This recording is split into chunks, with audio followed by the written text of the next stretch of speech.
খলিফা সুলতান হামিদ রহমতুল্লাহ আলাইহির রাজ্যের মধ্যে একজন লোক, তিনিও আশেকে রসুল। তিনি ঋণগ্রস্ত হয়ে গেছে। ঋণ পরিশোধ করার মতো অর্থ তার কাছে নাই। এত চেষ্টা করে ঋণ পরিশোধ করতে পারে না। কিন্তু সে রসুলের হাদিস পড়ছি যে আল্লাহ নবীর নামে বেশি বেশি দুরূদ পড়বে, আল্লাহ তাআলা দুনিয়ার সমস্ত বিপদ আপদ দূর করে দিবে। শোনেন মা বোনেরা, ভালো করে শুনে রাখেন, বাবাজিরা শুনে রাখেন, যুবকরা ভালো করে শোনো। তোমার চাকরি নাই, তোমার ব্যবসা নাই, বিদেশ যাইবা, ভিসা আসে না, পড়ালেখায় ভালো রেজাল্ট করতে পারো না, ঘরের ভিতরে অশান্তি, রোগ ব্যাধি, যেই কাজ ধরেন সেই কাজেই লস, যেই ব্যবসা ধরেন সেই ব্যবসায়ী লস। এই সমস্ত সমস্যা থেকে যদি বাঁচতে চান, আজকের মাহফিল থেকে বইলা গেলাম, প্রতিদিন কমপক্ষে আল্লাহ নবীর নামে 1000 বার দুরূদ পড়েন। কয় হাজার? 40 দিনের ভিতরে আপনার সকল সমস্যার সমাধান আল্লাহ করবেই করবে। 41-এ না করলে 240, 240-এ না করলে 340 পর্যন্ত আল্লাহ রসুলের শানে দৈনিক 1000 বার দুরূদ পড়বেন। কয় হাজার? তো যেটা বলছিলাম, খলিফা আব্দুল হামিদ রহমতুল্লাহ আলাইহির রাজ্যের একজন লোক, রসুলের আশেক, প্রতিদিন 1000 বার আল্লাহ রসুলের নামে দুরূদ পড়ে। পড়তে পড়তে হঠাৎ করে আল্লাহ রসুলের সাথে তার ঘুমের ঘরে আল্লাহ রসুলের জিয়ারত নসিব হয়ে যায়। আল্লাহ নবীকে সে স্বপ্নে দেখে। স্বপ্নে আল্লাহ নবী ডাক দিয়া বলে, এ আশেক, তুমি ঋণগ্রস্ত হয়ে গেছো, ঋণ পরিশোধ করতে পারতেছো না। তবে শোনো, এই রাজ্যের যে খলিফা আব্দুল হামিদ, সে আমার একজন আশেক। তার কাছে যাবা, আগামীকাল সকালে তার কাছে যায় বলবা, আমি নবী বলেছি, যাতে করে সে তোমার ঋণ পরিশোধ করার ব্যবস্থা করে দেয়। সে তোমার ঋণ পরিশোধ করার ব্যবস্থা করে দেয়। কিন্তু শোনো, তুমি যে তার কাছে যায় আমার কথা বলবা,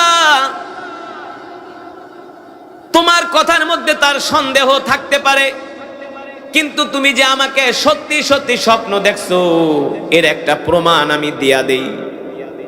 এর প্রমাণ হলো, প্রতিদিন আব্দুল হামিদ আমার নামে 1000 বার দুরূদ পড়ে, কিন্তু গতকাল রাত্রে সে আমার নামে দুরূদ পড়ে। আমি নবী তার দুরূদের অপেক্ষায় ছিলাম, দুরূদের হাদিয়ার অপেক্ষায় ছিলাম, কিন্তু আমার আব্দুল হামিদ গতকাল রাত্রে আমার নামে 1000 বার দুরূদ না পড়ে ঘুমায় গেছে।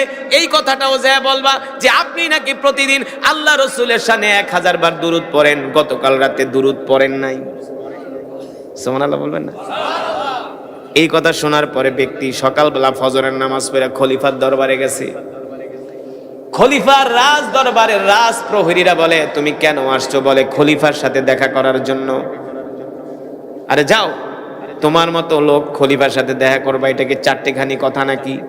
বলে, শোনো, রাগ করবা না, খলিফাকে যায় বলো আল্লাহ নবী বলছে তার সাথে আমাকে সাক্ষাৎ করতে। এবার খলিফা তো আশেকে রসুল, প্রহরীরা যায় বলে, খলিফা, আল্লাহ নবী নাকি একজন লোক পাঠাইছে আপনার সাথে দেখা করার জন্য। সুবহানাল্লাহ বলেন। এই কথা শোনার পরে খলিফা আব্দুল হামিদ বসা ছিলেন, দাঁড়ায় গেছে। বলো কি আল্লাহ নবী পাঠাইছে, তাড়াতাড়ি ডাক দাও। ওই ব্যক্তি তাড়াতাড়ি করে তাকে রাজ দরবারের প্রহরীরা ধইরা নিয়ে আসছে খলিফার সামনে। এ তুমি কেন আসছো আমার কাছে? বলে, খলিফা, আমি একটা ঋণগ্রস্ত মানুষ, ঋণ পরিশোধ করার মতো উপায় আমার কাছে নাই, কিন্তু আমি প্রতিদিন আল্লাহ নবীর শানে 1000 বার দুরূদ পড়ি। আমার বিশ্বাস ছিল আল্লাহ নবীর শানে 1000 বার দুরূদ পড়লে অবশ্যই আল্লাহ তাআলা আমার ঋণ পরিশোধ করার ব্যবস্থা করে দিবে। কিন্তু গতকাল রাতে আল্লাহ নবীকে আমি হঠাৎ করে স্বপ্ন দেখি, আল্লাহ নবী বলছে আপনার কাছে আমাকে আসতে, যাতে আপনি আপনার পক্ষ থেকে আমার ঋণগুলো পরিশোধ করে দেন। এবার খলিফা ডাক দিয়া বলে, আমাকে যে আমার কাছে যে আল্লাহ নবী তোমাকে পাঠাইছে, এর প্রমাণ কি? এবার ওই ব্যক্তি ডাক দিয়া বলে, খলিফা, আপনি নাকি প্রতিদিন রাত্রে আল্লাহ নবীর শানে 1000 বার দুরূদ পড়া ঘুমান। গতকাল রাত্রে নাকি আপনি আল্লাহ নবীর শানে 1000 বার দুরূদ পড়েন নাই, না পড়াই ঘুমায় গেছেন। এই কথা শোনার পরে খলিফার চোখ দিয়া ঝরঝর করে পানি পড়তেছে। বলে, হ্যাঁ হ্যাঁ, তুমি ঠিকই বলছো। গতকাল রাত্রে আমি রাষ্ট্রীয় কাজের মধ্যে এত ব্যস্ত ছিলাম, আল্লাহ নবীর শানে আমি 1000 বার দুরূদ পড়তে ভুলে গেছি। ওই লোক ডাক দিয়ে বলে, খলিফা, আল্লাহ নবী আপনার দুরূদের হাদিয়ার অপেক্ষায় ছিল। কারণ আপনি আমি যখন আল্লাহ নবীর শানে দুরূদ পড়ি, সাথে সাথেই দুরূদ নিয়ে ফেরেশতারা মদিনায় চলে যায়। সাথে সাথে দুরূদ নিয়ে আল্লাহ রাসূলের রওজায় চলে যায়। আল্লাহ রাসূল ডাক দিয়ে বলে, ফেরেশতা, আমার কোন উম্মত দুরূদ পড়ছে, তার নাম কি? বলে, তার নাম এমক, তার বাপের নাম এই, তার দাদার নাম এই। এ ফেরেশতা, আমার যে উম্মত আমার নামে দুরূদ পড়ছে তার চেহারাটা একটু আমার সামনে তুলে ধরো। সাহাবা ফেরেশতারা আপনার আমার চেহারা আল্লাহ নবীর সামনে তুলে ধরে। আল্লাহ নবী ডাক দিয়ে বলে, ফেরেশতারা, তোমরা সাক্ষী থাকো, আমার যে উম্মত আমার মহব্বতে দুরূদ পড়ছে, এই উম্মতকে ছাড়া আমি নবী কাল হাসরের ময়দানে জান্নাতে যাব না। তো আল্লাহ তাআলা কোরআনুল কারীমের মধ্যে বলছেন, এ দুনিয়ার মানুষ, আমি আল্লাহ তোমাদের মধ্য থেকে তোমাদের জন্য এমন একজন নবী পাঠাইছি, সেই নবী হলো তোমাদের নেতা। তোমার নেতা আমার নেতা, তোমার নেতা আমার নেতা, তোমার নেতা আমার নেতা বিশ্ব নবী মুস্তাফা সাল্লাল্লাহু আলাইহি ওয়াসাল্লাম বলেন, এ উম্মত, আমি তোমাদের নেতা, তোমরা যদি আমার অনুসরণ করো, আমার অনুকরণ করো, লাকাদ কানা লাকুম ফি রাসূলিল্লাহি উসওয়াতুন হাসানা। আল্লাহ তাআলা বলছেন, একমাত্র নবীর আদর্শে চরিত্রের মধ্যেই রয়েছে তোমাদের জন্য কল্যাণ। ঠিক কিনা বলেন? তোমরা তোমাদের নবীর আদর্শে আদর্শবান হও, তোমরা তোমাদের নবীর চরিত্রে চরিত্রবান হও। ঠিক কিনা বলেন? এখন বলেন, নবীর চরিত্র কি আমাদের মাঝে আছে? কথা কয় না। নবীজি কি মিথ্যা কথা কইছে জীবনে? কিন্তু আমাদের দেশের নেতারা তো মিথ্যার ফ্যাক্টরি নিয়ে বসে থাকে। আমরা তো মিথ্যার ফ্যাক্টরি নিয়ে বসে থাকি।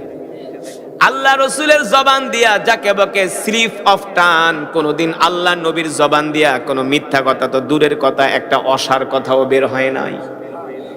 কেমন ছিলেন আপনারা আমার নেতা? আম্মা জানা আয়েশা সিদ্দিকা রাদিয়াল্লাহু তাআলা আনহার কাছে একদল সাহাবী গেলেন। আম্মা জানকে জিজ্ঞেস করলেন, ওগো আম্মা জান, আপনি আমাদেরকে আমাদের নেতা বিশ্ব নবীর চরিত্র সম্বন্ধে আমাদেরকে কিছু বয়ান করেন, ওয়াজ করেন। কি করেন? বিশ্ব নবীর চরিত্র সম্বন্ধে আমাদেরকে কিছু বয়ান করেন, ওয়াজ করেন, কিছু আমাদেরকে জানান, কিছু বুঝান। আম্মা জান বলে, কেন, তোমরা কি কোরআন পড়ো না? সাহাবায়ে কেরাম বলেন, না, আমরা তো কোরআন পড়ি। আম্মা জান বলে, যদি তোমরা কোরআন পড়ে থাকো, ইন্নাকা লাআলা খুলুকিন আযীম, আল্লাহ নবীর চরিত্রই হলো সর্বশ্রেষ্ঠ চরিত্র। আল্লাহ নবী হলেন সর্বশ্রেষ্ঠ চরিত্রের উপরে প্রতিষ্ঠিত। আর আল্লাহ তাআলা বিশ্ব নবীর উপরে যে কোরআন নাজিল করেছেন, গোটা কোরআনই হলো বিশ্ব নবীর চরিত্র। পুরা কোরআনটাই হলো বিশ্ব নবীর চরিত্র। সুবহানাল্লাহ বলেন। সেই নবীকে হযরত সাহাবায়ে কেরাম কেমন কইরা ভালোবাসতে। এ যুবক, তুমি যদি তোমার নবীকে ভালোবাসতে না পারো, তুমি যদি তোমার মায়ের চেয়ে, বাবার চেয়ে, তোমার স্ত্রী, সন্তান, পরিবার চেয়েও যদি তুমি তোমার নবীকে ভালোবাসতে না পারো, তাহলে তোমার ঈমান কখনো পরিপূর্ণ হয় নাই, হবেও না। যদি তুমি তোমার নবীকে নিজের জীবনের চেয়েও ভালোবাসতে না পারো, তাহলে মনে রাখো, খসিরত দুনিয়া ওয়াল আখিরা, তোমার দুনিয়া আখিরা সবই বরবাদ। আমি যদি প্রশ্ন করি, যুবক, তুমি কি তোমার স্ত্রীর চেয়ে তোমার নবীকে ভালোবাসো কিনা? যদি বলেন, না হুজুর, আমি আমার স্ত্রীর চেয়ে নবীকে ভালোবাসি না, তাহলে যুবক মনে রাখো, তোমার ঈমান পরিপূর্ণ হয় নাই। তোমার প্রিয়তমা স্ত্রীর থেকেও আল্লাহর নবীকে বেশি ভালোবাসতে হবে। ঠিক কিনা বলেন? কে বলছেন? আল্লাহর নবী নিজে বলছেন, ওয়াল্লাহি লা ইউমিনু আহাদুকুম হাত্তা আকুনা আহাব্বা ইলাইহি মিন ওয়ালিদিহি ওয়া ওয়ালাদিহি ওয়ান নাসি আজমাইন। আল্লাহু আকবার। আল্লাহর নবী বলে, উম্মত, আমাকে তোমরা কেমন ভালোবাসবা? তোমাদের পরিবার, তোমাদের সন্তান সন্ততি, তোমাদের দেশ, তোমাদের নেতা, তোমাদের ক্ষমতা, সব কিছুর চেয়ে বিশ্ব নবীকে ভালোবাসতে হবে। ঠিক কিনা বলেন? আর বিশ্ব নবীর আশেক হতে হবে, আশেক। সাহাবায়ে কেরাম কেমন করে বিশ্ব নবীকে ভালোবাসছে, কেমন করে নবীর অনুসরণ করছে, উদাহরণ দিব, শুনবেন মন দিয়া। সাহাবায়ে কেরাম বিশ্ব নবীকে কেমন করে ভালোবাসছে, কেমন করে অনুসরণ করছে, আনুগত্য করছে, নবীকে কিভাবে কলিজা দিয়া ভালোবাসছে, এগুলো আমাদের জানার দরকার আছে কি আছে না? আমরা তো অনেকে জানি না, মনে করি নবীজি হ্যার নামে শুধু মিলাদ পড়ুম আর জিলাপি খাম, এটাই মনে করি। বছরে 10 বছর 12 বছর পরে একবার উমরায় যাবো, নবীর হক আদায় হয়ে গেছে, নবীকে ভালোবাসা হয়ে গেছে। এত সোজা না, এত সোজা না। প্রতিটা সেকেন্ডে সেকেন্ডে, মুহূর্তে মুহূর্তে, কদমে কদমে বিশ্ব নবীর সুন্নত মানতে হবে, বিশ্ব নবীর প্রতি দুরূদ পড়তে হবে, দুরূদ, নবীর সুন্নত গুলো জিন্দা করতে হবে, তাহলে হবে সে বিশ্ব নবীর আশিক। কথা বুঝতে পারছেন? বলেন আমার কথাগুলো সঠিক নাকি ব্যাঠিক? সঠিক নাকি ব্যাঠিক? এবার আসেন সাহাবীরা কেমন করে নবীকে ভালোবাসতে, কেমন করে নবীর আনুগত্য করছে, অনুসরণ অনুকরণ করছে। আল্লাহর নবী নামাজে দাঁড়াইছে, আল্লাহ রসুল নামাজে দাঁড়াইছে, মনে করেন পূর্ব দিকে ফিরা, কোন দিকে? ফর এক্সাম্পল, হঠাৎ করে পূর্ব দিক থেকে নামাজের মধ্যে আবার পশ্চিম দিকে ঘুরে গেছে। সুবহানাল্লাহ বলবেন না? আল্লাহ তাআলার কোরআন বলে, কদ নারা তাকাল্লুবা ওয়াজহিকা ফিস সামাই ফালানুওয়াল্লিয়ান্নাকা কিবলাতান তারদাহা ফাওয়াল্লি ওয়াজহাকা শাতরাল মাসজিদিল হারাম ওয়া হাইথুমা কুনতুম ফাওয়াল্লু ওয়ুজুহাকুম শাতরা। মুসলমানদের প্রথম কিবলার নাম হলো মসজিদুল আকসা। যেই মসজিদুল আকসা ফিলিস্তিনের জেরুজালেমে অবস্থিত, যেই মসজিদুল আকসা হলো মুসলমানদের প্রথম কিবলা, এই মসজিদুল আকসার দিকে কিবলা কইরা আপনার আমার নবী 17 মাস নামাজ পড়ছে। কত মাস? 17 মাস মসজিদুল আকসার দিকে কিবলা কইরা আমার নবী নামাজ পড়ছে। কিন্তু নবীজির দিলের তামান্না হলো মসজিদুল আকসা না। আল্লাহ নবীর ইচ্ছা হলো কখন আল্লাহ তাআলা আল্লাহ নবীকে নির্দেশ দিবে, আপনি কাবার দিকে কিবলা কইরা নামাজ পড়েন। কাবা, এখন আমরা যে কাবার দিকে কিবলা কইরা, কিন্তু মসজিদুল আকসা ছিল আমাদের প্রথম কিবলা। প্রথম মুসলমান কিন্তু মসজিদুল আকসার দিকে কিবলা করে নামাজ পড়তো, কাবার দিকে না। কিন্তু নবীজির ইচ্ছা ছিল, দিলের আকাঙ্ক্ষা ছিল, হায়রে কাবা তো হলো আল্লাহর ঘর, পৃথিবীর প্রথম ঘর। আল্লাহ যদি আমাকে নির্দেশ দিত তাহলে আমি কাবার দিকে কিবলা করে নামাজ পড়তাম, কত ভালো লাগতো। আল্লাহু আকবার। কাবার মহব্বত আল্লাহর নবীর দিলে। কিন্তু নবীজি প্রতিদিন নামাজে দাঁড়ায় আর আসমানের দিকে তাকায়, কখন আল্লাহ ওহী নাজিল করবে যে আপনি আপনার কিবলা ঘুরায়া মসজিদুল আকসার থেকে হারামের বাইতুল্লাহ কাবার দিকে ফিরায় দেন। কখন আল্লাহ তাআলার নির্দেশ আসে। আল্লাহর নবী একদিন সাহাবায়ে কেরামের বিশাল এক জামাত নিয়ে দাওয়াত খাইতে গেছে, একজনের বাড়িতে মেহমানদারি গ্রহণ করতে গেছে। হঠাৎ করে আল্লাহ রসুল জোহরের নামাজে দাঁড়াইছে, ফরজ নামাজ পড়তেছে। কয় রাকাত? জোহরের ফরজ মাশাআল্লাহ কয় রাকাত? 4 রাকাত। কথা ভালো করে বুঝবেন, ভালো করে আমার দিকে খেয়াল করেন। জোহরের নামাজ 4 রাকাত। আল্লাহ নবী 2 রাকাত যখন দাঁড়ালেন, 2 রাকাত নামাজ মসজিদুল আকসার দিকে কিবলা কইরা পড়লেন। আর হঠাৎ করে জিবরাইল ওহী নিয়ে আসছে, قد نرى تقلب وجهك في السماء فلنولينك قبلة ترضاها فول وجهك شطر المسجد الحرام الله أكبر। জিবরাইল আয়েশা কানে কানে বলতেছেন, ওগো আল্লাহর হাবিব, আপনার মনের আশা আল্লাহ আজকে পূরণ করছে। সুবহানাল্লাহ বলেন। আপনি চাইছিলেন আল্লাহ তাআলা আপনাকে কাবার দিকে কিবলা কইরা নামাজ পড়ার অনুমতি দিক, কিন্তু আল্লাহ তাআলা আপনার মনের আশা পূর্ণ করছে। 2 রাকাত নামাজ পড়ছেন মসজিদুল আকসার দিকে ফিরা, আর বাকি যে 2 রাকাত নামাজ বাকি আছে, আপনি আপনার কিবলাটা নামাজের ভিতরে ঘুরাই দিয়া কাবার দিকে ফিরা যান। আল্লাহর নবী মসজিদুল আকসার থেকে কেবলা ঘুরায়া কাবার দিকে তার কেবলা করলেন, নামাজের ভিতরে ঘুরে গেলেন। কি করছে? নামাজের ভিতরে ঘুরে গেছে।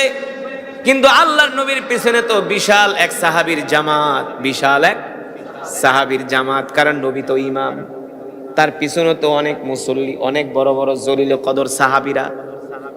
আল্লাহর নবী নামাজের ভিতরে কেবলা ঘুরাইছে, কেবলা পরিবর্তন করছে, সাথে সাথে সাহাবীরাও আল্লাহ রসুলের পিছনে কেবলা পরিবর্তন করছে।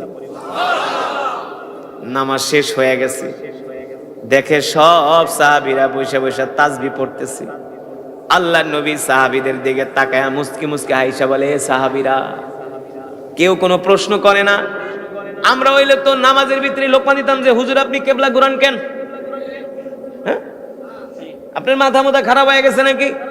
হুজুর আপনি কেবলা ঘুরাইলেন, কথা কেনা? কিন্তু সাহাবীরা কোনো কথা বলে না। আল্লাহ রসুল ডাক দেয়া বলে, সাহাবীরা ব্যাপার কি? নামাজে দাঁড়াইলাম মসজিদুল আকসার দিকে, নামাজে দাঁড়াইলাম মসজিদুল আকসার দিকে, কেবলা কইরা চেহারা আকসার দিকে ঘুরা সোজা করে নামাজে দাঁড়াইছি। 2 রাকাত পড়লাম মসজিদুল আকসার দিকে, কিন্তু নামাজের ভিতরে আমি আমার আবার কেবলা ঘুরায়া কাবার দিকে ফিরাই দিলাম। তোমরা কেন কেবলা ঘুরাইলা? সাহাবায়ে কেরাম কোনো কথা বলে না।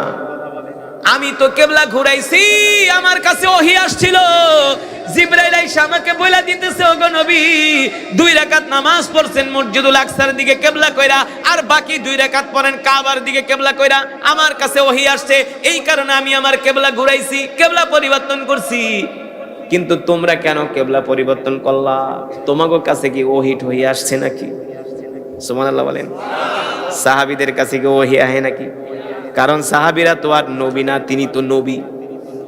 আমি তো কেবলা ঘুরাইছি ওহী আসার কারণে, তোমরা কেন কেবলা ঘুরাইলা? তোমাদের কাছে তো কোনো ওহী আসে নাই, তাহলে তোমরা কেবলা কেন ঘুরাইলা? সাহাবীরা সমস্বরে আওয়াজ দিয়া বলে, ফিদাকা আবি ওয়া উম্মি ইয়া রাসূলুল্লাহ, ওগো আল্লাহ রাসূল, আমরা আমাদের জীবনের চেয়ে আপনাকে ভালোবাসি। আমাদের কাছে ওহী আসার দরকার নাই, কোনো কিছু জানার দরকার নাই। আল্লাহর নবীকে আমরা আমাদের জীবন দিয়া ভালোবাসি। আল্লাহর নবী কেবলা ঘুরাইছে, আমরাও আল্লাহর নবীর মহব্বতে কেবলা ঘুরাইয়া দিছি। কোনো প্রশ্নের প্রয়োজন নাই, কোনো প্রশ্নের প্রয়োজন নাই। শুধু এখানেই শেষ নয়, আল্লাহর নবী নামাজে দাঁড়াইছে, পিছনে সাহাবায়ে কেরামের বিশাল এক জামাত। নবীজি নামাজ পড়তেছে, হঠাৎ করে জিবরাইল আসছে। জিবরাইল আমিনা আয়েশা বলে, ওগো নবী, আপনি যে জুতা পরে নামাজ পড়তেছেন, জুতার নিচে নাপাকি লেগে আছে। নাপাকি লাগলে তো ওই জুতা পরে নামাজ হবে? ওগো নবীজি, আল্লাহর হাবিব, আপনি আপনার পায়ের জুতাটা খুইলা ফালান, আল্লাহ আপনাকে নির্দেশ দিয়েছে। সুবহানাল্লাহ বলেন। বিশ্ব নবী রাহমাতুল লিল আলামিন সাথে সাথে পায়ের জুতা খুইলা ফালাইছে। পিছনে যত সাহাবী ছিল সবাই জুতা খুইলা ফালাইছে। নামাজ শেষ হয়ে গেল। আল্লাহ রাসূল ডাক দেয়া বলল, সাহাবীরা রে, আমি তো জুতা পরে নামাজে দাঁড়াইছিলাম, তোমরাও জুতা পরে নামাজে দাঁড়াইছো। আমি তো নামাজের ভিতরে জুতা খুলছি, আমার কাছে ওহী আসছে, আমার জুতার পিছনে, আমার জুতার নিচে নাপাকি লাগা ছিল, এটা আমি জানতাম না, দেখতাম না, দেখি নাই। জিবরাইল আইসা আমাকে বইলা দিছে, আল্লাহ তাআলা পাঠাইছে, ও জিবরাইল যাও যাও আমার হাবিবকে বইলা দাও, আমার হাবিবের জুতার নিচে নাপাকি লাগা আছে। এই কারণে ওহী আসার কারণে নামাজের মধ্যে আমি আমার জুতা খুইলা ফালাইছি। তোমরা কেন তোমাদের জুতা খুলছো? তোমাদের কাছে কি ওহী আসছিল কিনা? সাহাবায়ে কেরাম বলে, গো আল্লাহর নবী, ওহী আসার দরকার নাই, কোনো কিছু জানার দরকার নাই, বোঝার দরকার নাই। আল্লাহর নবী তার জুতা মোবারক নামাজের মধ্যে খুইলা ফালাইছে, আমরাও নবীর মুহাব্বতে আমরাও আমাদের জুতাগুলো খুলে ফেলেছি। ওগো নবী, আমরা আপনাকে আমাদের জীবনের চেয়েও বেশি, এত কিছু জানার বোঝার দরকার নাই, আমরা আপনাকে ভালোবাসি। এই হলো ভালোবাসার নমুনা। আর আমরা আল্লাহ রসুলকে মুখে মুখে ভালোবাসি। আমাদের মাঝে রসুলের সুন্নত নাই, কয়জন মানুষ মিসওয়াক করে নামাজ পড়ে বলেন? কয়জন? শতকরা 5 জনও পাওয়া যাইব না। জনমের মতো বিড়ি সিগারেট খায়া মসজিদে যায় নামাজ পড়ে, মুখের থেকে গন্ধ। তোমার নামাজ কবুল করার লেগা ফেরেশতারা বয়ে রইছে, মুখে গন্ধ লয়ে নামাজ পড়া, তোমার নামাজ কবুল হইবে এত সোজা? আল্লাহ রাসূলের সুন্নাত হলো মিসওয়াক করে নামাজ পড়ো। মিসওয়াক করে নামাজ পড়লে 70 গুণ সওয়াব বেশি। সুবহানাল্লাহ বলেন। হাদিস শরীফের মধ্যে আসছে, যেই ব্যক্তি মিসওয়াক কইরা উত্তম রূপে ওযু কইরা, যেই ব্যক্তি মিসওয়াক কইরা উত্তম রূপে ওযু কইরা ঘর থেকে নামাজ পড়ার জন্য মসজিদে বের হয়, ফেরেশতাদের জামাত আইসা রাস্তায় দাঁড়ায় থাকে তার সাথে মুসাফা করার জন্য। ফেরেশতাদের জামাত এসে কি করে? রাস্তায় দাঁড়ায় থাকে মুসাফা করার জন্য। সুবহানাল্লাহ বলেন। শুধু মুসাফা করার জন্য দাঁড়ায় না, ওই ব্যক্তি যখন নামাজে দাঁড়ায় ফেরেশতারা তার জন্য দোয়া করে, আল্লাহ তার দোয়া কবুল করে নেন, তার নামাজ কবুল করে নেন। সে মিসওয়াক কইরা ঘর থেকে বের হইছে, আল্লাহু আকবার। কিন্তু আমরা সেই বিশ্ব নবীর মিসওয়াক সুন্নত আমরা কয়জনে পালন করি বলেন? কিন্তু নিজেকে অনেক বড় আশেকে রাসূল দাবি করি। মিসওয়াক তো দূরের কথা, এখন তো মুসলমান প্রস্রাব কইরা ঢিলাটাও লয় না। আরে প্রস্রাব করে ঢিলা তো লয় না, এখন তো দাঁড়ায় দাঁড়ায় পেশাব করে। মুসলমান দাঁড়ায় দাঁড়ায় পেশাব করে, আছে কি আছে না? আছে কি আছে না? আরে দাঁড়ায় দাঁড়ায় পেশাব করে তে কুত্তা, কুকুর করে দাঁড়ায় পেশাব, গরু করে দাঁড়ায় পেশাব। কথা কয় না? কথা কয় না? এই যে আপনি ঢাকা থেকে চিটাগাং যাবেন, যতগুলা হাইওয়ে হোটেল আছে সবগুলা দাঁড়ায় প্রস্রাব করার স্পেস সবচেয়ে বেশি। যতগুলা পাম্প আছে, পাম্প দেখবেন দাঁড়ায় পেশাব করার স্পেস বেশি।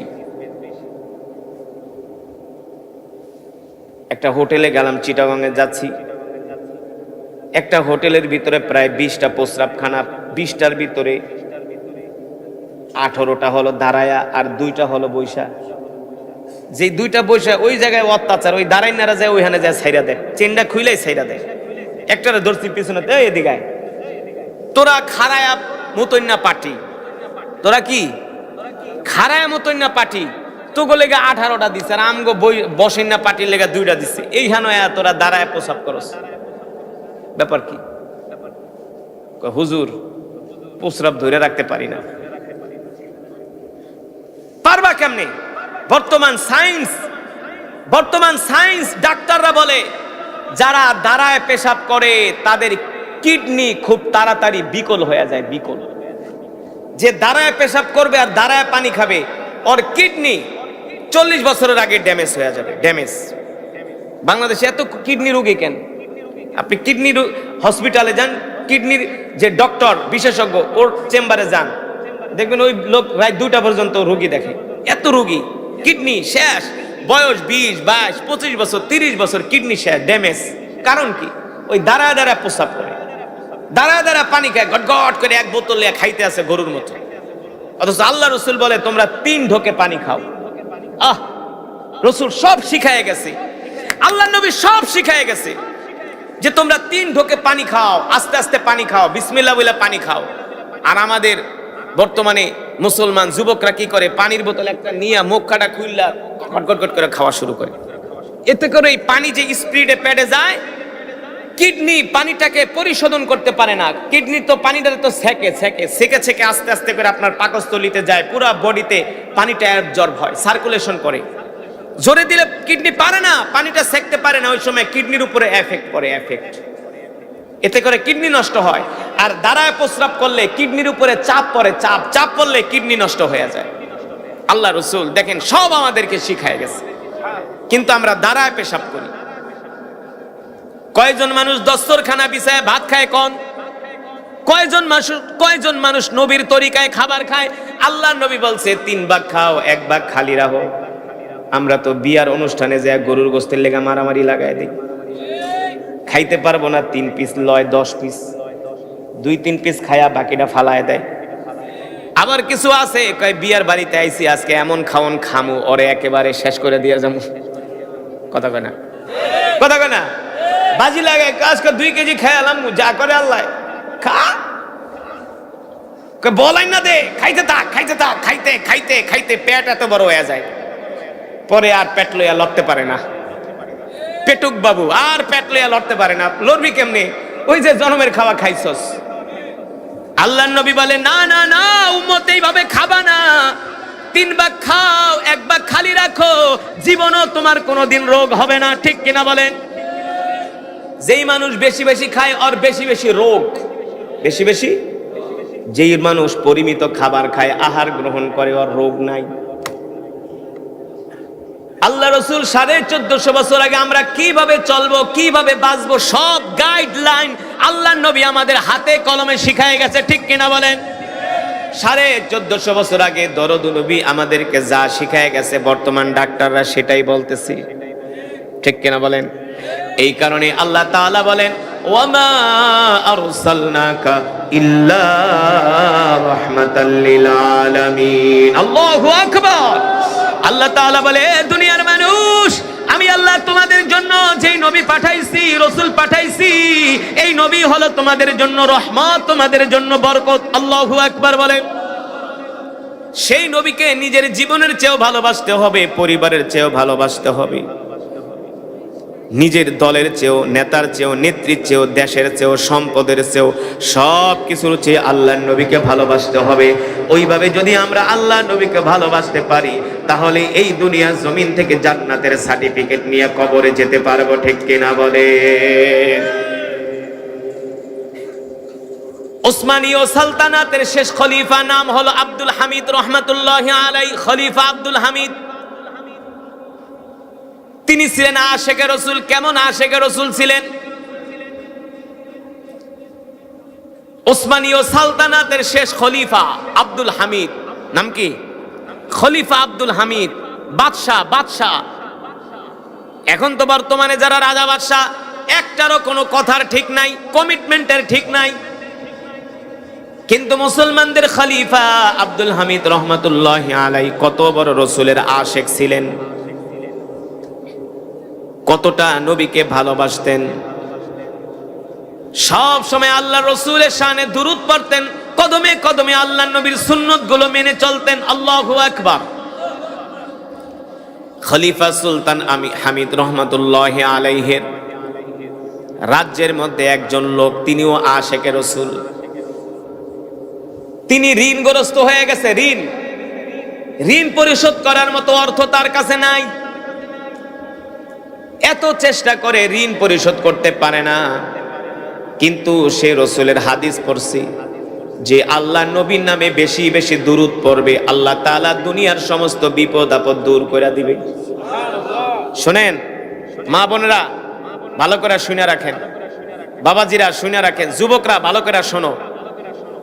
তোমার চাকরি নাই, তোমার ব্যবসা নাই, বিদেশ যাইবা, ভিসা আসে না, পড়ালেখায় ভালো রেজাল্ট করতে পারো না, ঘরের ভিতরে অশান্তি, রোগ ব্যাধি, যেই কাজ ধরেন সেই কাজেই লস, যেই ব্যবসা ধরেন সেই ব্যবসায়ী লস। এই সমস্ত সমস্যা থেকে যদি বাঁচতে চান, আজকের মাহফিল থেকে বইলা গেলাম, প্রতিদিন কমপক্ষে আল্লাহ নবীর নামে 1000 বার দুরূদ পড়েন। কয় হাজার? 40 দিনের ভিতরে আপনার সকল সমস্যার সমাধান আল্লাহ করবেই করবে। 41-এ না করলে 240, 240-এ না করলে 340 পর্যন্ত আল্লাহ রসুলের শানে দৈনিক 1000 বার দুরূদ পড়বেন। কয় হাজার? কিন্তু নামাজ পড়ার দরকার নাই। হ্যাঁ, আমি সিলেটে গেছিলাম এক মাহফিলে, যে বয়ান করতেছি, কেউ যদি 1000 বার সূরা ইখলাস পড়ে, আল্লাহ তাআলা তার জন্য 300টা রিজিকের দরজা খুইলা দেয়। কয়শোটা? হাদিস শরীফে আসছে 1000 বার দুরূদ যদি কেউ পড়ে, আল্লাহ তার জন্য 300টা রিজিকের দরজা, একটা বন্ধ হইলে আর একটা ওপেন, একটা ক্লোজ হইলে আর একটা ওপেন, 300টা দরজা আল্লাহ খুইলা দেয়। বিশ্বাস করেন না? কয় হাজার বার সূরাতুল ইখলাস? কয় হাজার বার? 1000 বার। কয় হাজার বার? তো সিলেটে একজন যুবক আইসা কয়, হাবিব সাহেব, খারি সাহেব, আমার লেগে দোয়া করুক, আমি একটু লন্ডন যাইয়াম, কিন্তু আমি তো ভিসা পাইছি না রে বা, খিবা করে লন্ডন যাইয়াম। আমি কই তুমি 1000 বার দুরূদ পড়ো আল্লাহ রসুলের নামে। তয় গেছে বাড়িতে যায় তসবি কিনছি কিনা, এখন লন্ডনের ভিসা লেগে অ্যাপ্লাই করে, এমবেসি থেকে শুধু রিজেক্ট করে, ভিসা দেয় না। তিক্ত বিরক্ত হয়ে গেছে। পরে আমার কথা শুই না বাড়িতে যে তসবি কিনছে 1000 দানার তসবি, 1000 দানার। এখন প্রতিদিন রাত্রেবেলা ঘুমানোর আগে 1000 বার সূরা ইখলাস পড়ে প্রতিদিন। আমি বলছি 40 দিন আমল করো, 41 না হইলে 240, 240 না হইলে 340। তোমার রিজিকে যদি আল্লাহ ভালো কিছু রাখে, লন্ডনের ভিসা যদি তোমার কপালে আল্লাহ রাখে, অবশ্যই তুমি পাবাই পাবা। এটা পরীক্ষিত একটা আমল, পরীক্ষিত একটা আমল। তো সে সূরা ইখলাস পড়ছে। আমি আবার 6 মাস পরে গেছি সিলেট, এক প্রোগ্রামে আইছে খিতা খৈলা খারি সাহেব 1000 বার 340 দিন তো আমি সূরা ইখলাস পড়লাম রে বা, কিন্তু ভিসা তো পাইলাম না, তুমি খিতা শিখায় দিয়া গেলা। আমি বলি তুমি কি সূরা ইখলাস সত্যি পড়ছিলে 1000 বার? একটা কথা কাও, 1000 দানার তসবি কিনছি আর তুমি খিতা মাতমাতো আমার লাই। আমি সত্যি করে বলো, তুমি কি 1000 বার পড়ছিলা? সে পুরা রাগ হয়ে যেতেছে, পড়ছি না, তুমি আমার কথা বিশ্বাস করো না।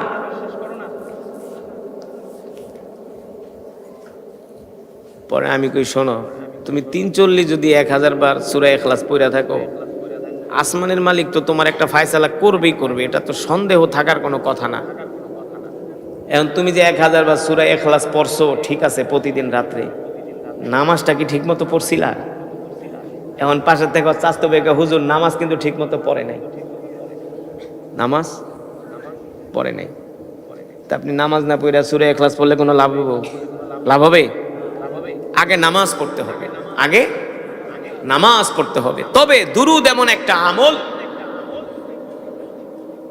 দুরুদ পড়লে এই সওয়াব আপনি পাবেনই পাবেন। দুরুদ এমন একটা আমল, এই দুরুদ পড়লে আল্লাহর দরবারে এই দুরুদ সাথে সাথে কবুল হয়ে যায়।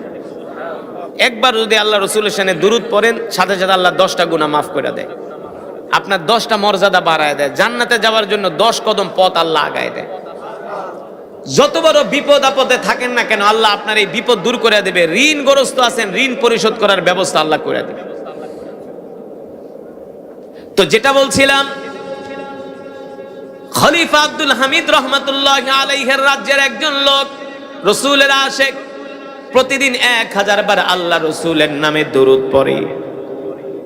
পড়তে পড়তে হঠাৎ করে আল্লাহ রাসূলের সাথে তার ঘুমের ঘরে আল্লাহ রাসূলের জিয়ারত নসিব হয়ে যায়।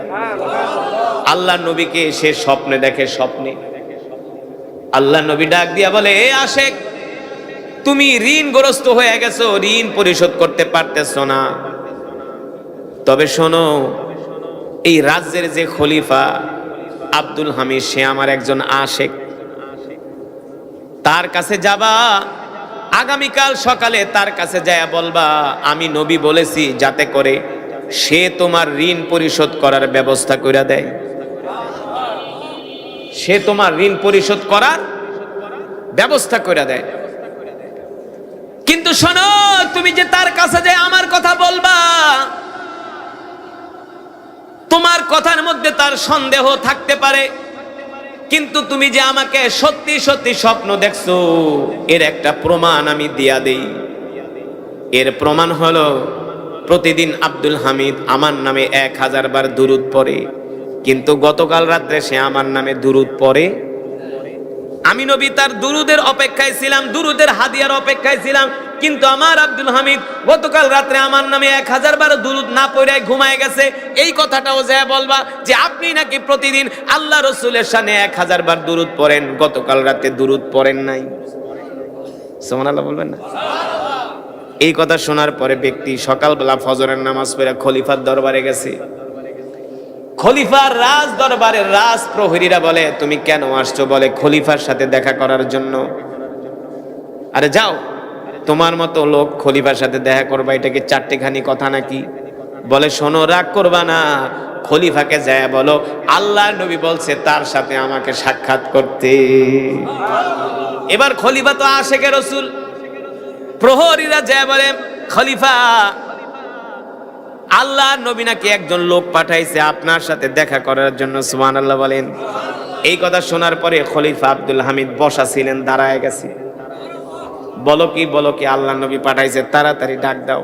ওই ব্যক্তি তাড়াতাড়ি করে তাকে রাজ দরবারের প্রহরীরা ধইরা নিয়ে আসছে খলিফার সামনে। তুমি কেন আসছো আমার কাছে? বলে খলিফা, আমি একটা ঋণগ্রস্ত মানুষ, ঋণ পরিশোধ করার মতো উপায় আমার কাছে নাই, কিন্তু আমি প্রতিদিন আল্লাহ নবীর শানে 1000 বার দুরূদ পড়ি। আমার বিশ্বাস ছিল আল্লাহ নবীর শানে 1000 বার দুরূদ পড়লে অবশ্যই আল্লাহ তাআলা আমার ঋণ পরিশোধ করার ব্যবস্থা করে দিবে। কিন্তু গতকাল রাতে আল্লাহ নবীকে আমি হঠাৎ করে স্বপ্ন দেখি, আল্লাহ নবী বলছে আপনার কাছে আমাকে আসতে, যাতে আপনি আপনার পক্ষ থেকে আমার ঋণগুলো পরিশোধ করে দেন। এবার খলিফা ডাক দিয়া বলে, আমার কাছে যে আল্লাহ নবী তোমাকে পাঠাইছে এর প্রমাণ কি? এবার ওই ব্যক্তি ডাক দিয়া বলে, খলিফা, আপনি নাকি প্রতিদিন রাত্রে আল্লাহ নবীর শানে 1000 বার দুরূদ পড়া ঘুমান। গতকাল রাত্রে নাকি আপনি আল্লাহ নবীর শানে 1000 বার দুরূদ পড়েন নাই, না পড়াই ঘুমায় গেছেন। এই কথা শোনার পরে খলিফার চোখ দিয়া ঝরঝর করে পানি পড়তেছে। বলে, হ্যাঁ হ্যাঁ, তুমি ঠিকই বলছো। গতকাল রাত্রে আমি রাষ্ট্রীয় কাজের মধ্যে এত ব্যস্ত ছিলাম, আল্লাহ নবীর শানে আমি 1000 বার দুরূদ পড়তে ভুলে গেছি। ওই লোক ডাক দিয়া বলে, খলিফা, আল্লাহ নবী আপনার দুরূদের হাদিয়ার অপেক্ষায় ছিল। কারণ আমি যখন আল্লাহ নবীর শানে দুরূদ পড়ি, সাথে সাথেই দুরূদ নিয়ে ফেরেশতারা মদিনায় চলে যায়, সাথে সাথে দুরূদ নিয়ে আল্লাহ রাসূলের রওজায় চলে যায়। আল্লাহ রাসূল ডাক দিয়ে বলে, এ ফেরেশতা, আমার কোন উম্মত দুরূদ পড়ছে, তার নাম কি? বলে, তার নাম এমক, তার বাপের নাম এই, তার দাদার নাম এই। এ ফেরেশতা, আমার যে উম্মত আমার নামে দুরূদ পড়ছে তার চেহারাটা একটু আমার সামনে তুলে ধরো। সাহাবা ফেরেশতারা আপনার আমার চেহারা আল্লাহ নবীর সামনে তুলে ধরে। আল্লাহ নবী ডাক দেয়া বলে, ফেরেশতারা, তোমরা সাক্ষী থাকো, আমার যে উম্মত আমার মহব্বতে দুরূদ পড়ছে, এই উম্মতকে ছাড়া আমি নবী কাল হাসরের ময়দানে জান্নাতে যাব না। জোরে বলেন সুবহানাল্লাহ। তাহলে সেই নবীকে জীবনের চেয়ে ভালোবাসার দরকার আছে কি আছে না? জোরে বলেন, আছে কি আছে না? শুধু আল্লাহর নবীকে মুখে মুখে ভালোবাসলেই হবে না, আল্লাহর নবীর শানে কমপক্ষে 1000 বার দুরূদ পড়তে হবে। রাজি আছেন? মনে করতে পারেন, হুজুর 1000 বার দুরূদ? আরে মিয়া, একটা বাংলা সিনেমা দেখতে লাগে 3 ঘন্টা, কিন্তু আল্লাহ নবীর শানে 1000 বার দুরূদ পড়তে মাত্র 30 মিনিট সময় লাগে। Only 30 minute. সাল্লাল্লাহু আলাইহি ওয়াসাল্লাম, সহজ দুরূদ। সাল্লু আলা আল্লাহুম্মা সাল্লি ওয়া সাল্লিম আলা নাবিয়িনা মুহাম্মদ, আল্লাহুম্মা সাল্লি আলা মুহাম্মদ।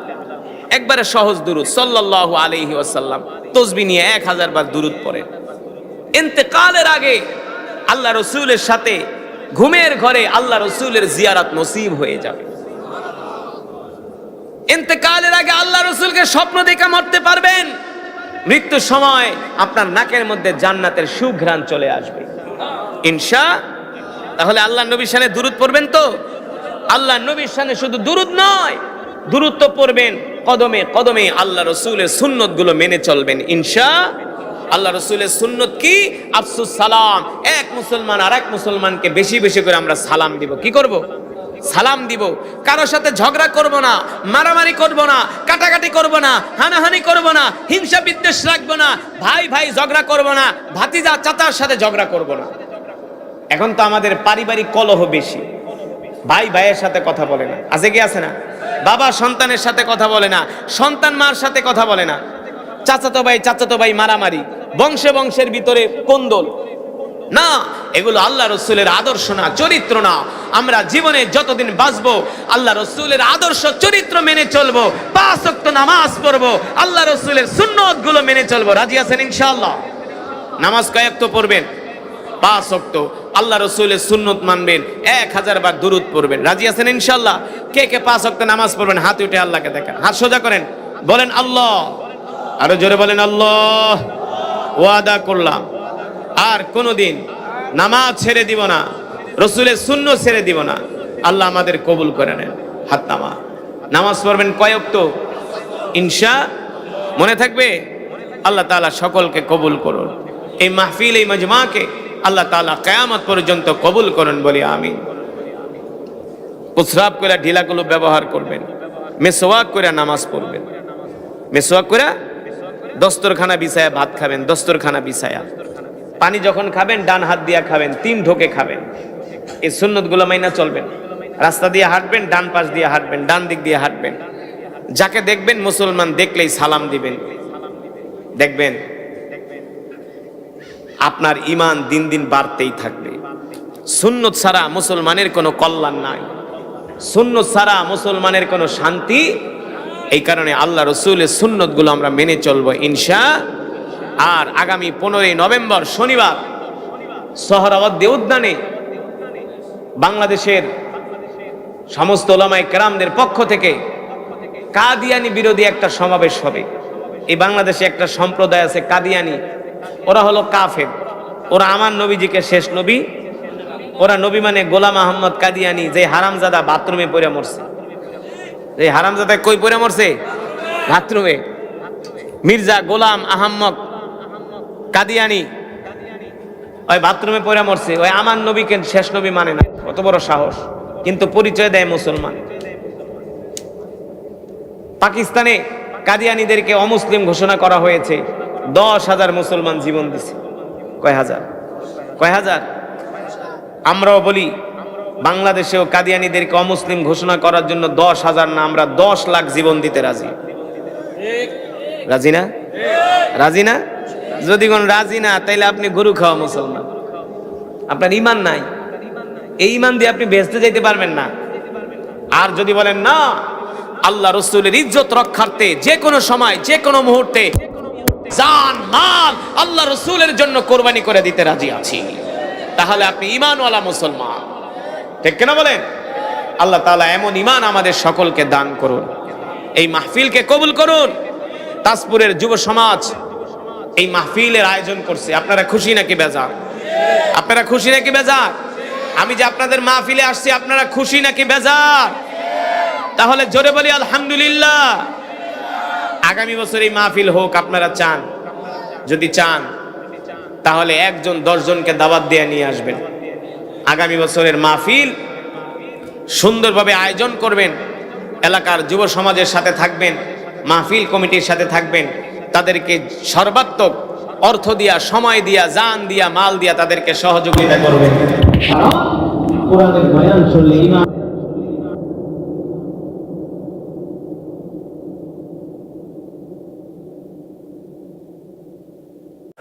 আছে কি আছে না? মসজিদে যায় একটু দেরি হইলে মনে হয় কলিজা ছিঁড়া যায়। মসজিদে কত আগে বাইরে বা পুরো প্রেসার উঠে যায়। হ্যাঁ, মসজিদেতে খাড়াই জোতাটার বাইরে ঠাস করে রাখে, রাইকা টুপিটা উত্তর দিকে মাথায় দিয়া লুঙ্গিটা ধরে বাড়ির দিকে দৌড়। মনে হয় একটা নামাজ পড়া বেহেশত কামাই আলাইছে। সূরা কারাত কিছুই জানে না, বোম মারলে সূরা ফাতিহা বাইরে না। মসজিদে এসে খালি ঘরের দিকে তাকায় আর হুজুরের দিকে চোখ বড় বড় করে। এত দেরি করে কে? এত দেরি করে কে? হুজুর এত ওয়াজ লাগবো না। আর দেখবেন নির্বাচন আইতাছে, রাত 2টা পর্যন্ত দোকানে বয়া থাকবো। রাত 2টা পর্যন্ত দোকানে বয়া খালি চা খাইবো আর নেতার গুণগান গাইবো। আহ, মুসলমান আল্লাহর বান্দারা, যে কোরআন আমি আপনাদের সামনে তেলাওয়াত করলাম,